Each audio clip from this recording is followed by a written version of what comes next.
Here is the almost finished repair. We still have the leading edge that has to be shaped, and that's the part we're going to do now. A tool for every job, and for this job we want to use a razor plane. And this is just like a regular plane that a carpenter would use, except it's finer and it's designed to use on balsa wood. And we'll get started here, and I'll show you how quickly we can take this material off.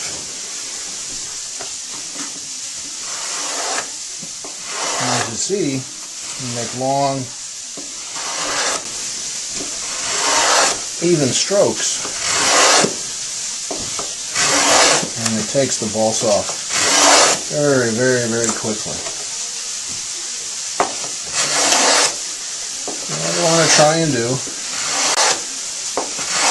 is take off as much of the unwanted material without getting down to where you're going to touch the sheeting. And once we get down close, then the rest of it will feather in with the sanding block. So I'm going to go ahead and finish this, and then we'll come back and I'll show you what it looks like when it's done. So here we are, and you can see that the razor plane makes a whole lot of shavings, but it does a really good job of getting rid of all the excess material on that. And as you can see, it is almost perfectly shaped. And the next thing we'll do is we'll fine-tune it a little bit with the sanding block, and then we'll do a little sandpaper and a little filling, and that'll be ready for recover. We'll come back and I'll show you what it looks like after it's all been sanded. So here it is, the finished area. It's all been sanded and shaped. And as you can see, it's all nicely leveled. And all we have to do next to get it ready for cover is to do some putty. And that's going to be the next step. The final thing that we have to do is we're going to fill all of the seams with putty. And I use Red Devil one time. And it's a lightweight spackling compound that's available at the hardware store. And it works really well. And we'll show you how right now. The first thing we're going to do is just take a damp sponge, clean off the wing, then we're going to get just a little bit of dampness in the wood that will help the spackle stick. Open it up. Just get a piece of scrap wood. You can see, sort of white, fluffy material, and just like you're frosting a cake. Squish it down into there, into all of the little seams. Anywhere that there's a seam where one piece of wood is sticking to another, any little hickeys, any little dents that you want to cover up.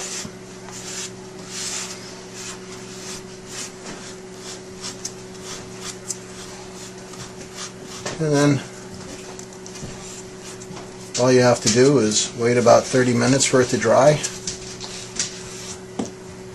and lightly sand it.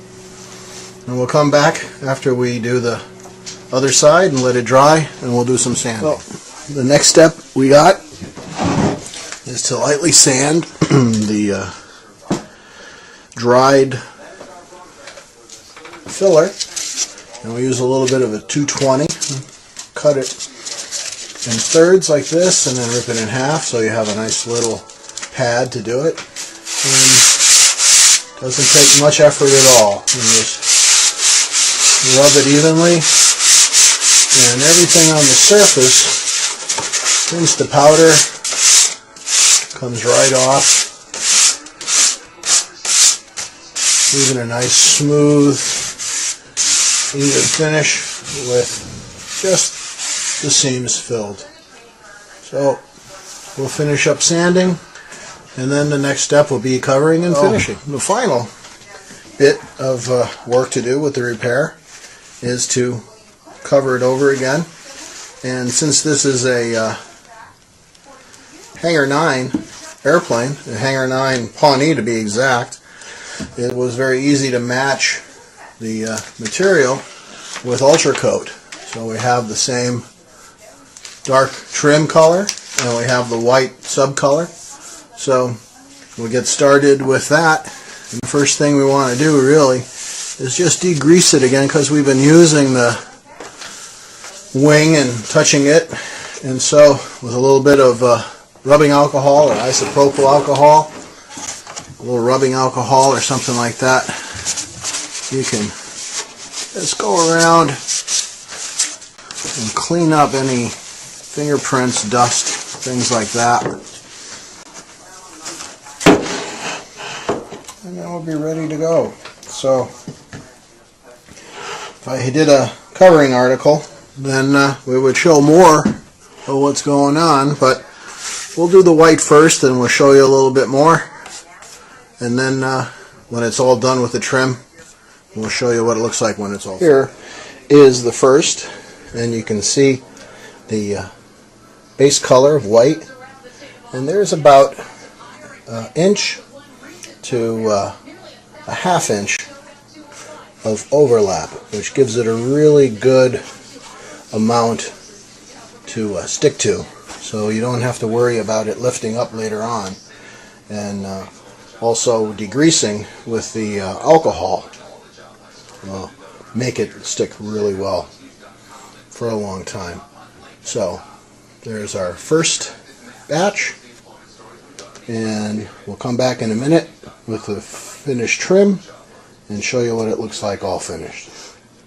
Oh, here we are with the finished repaired wing, and as you can see, it looks pretty good.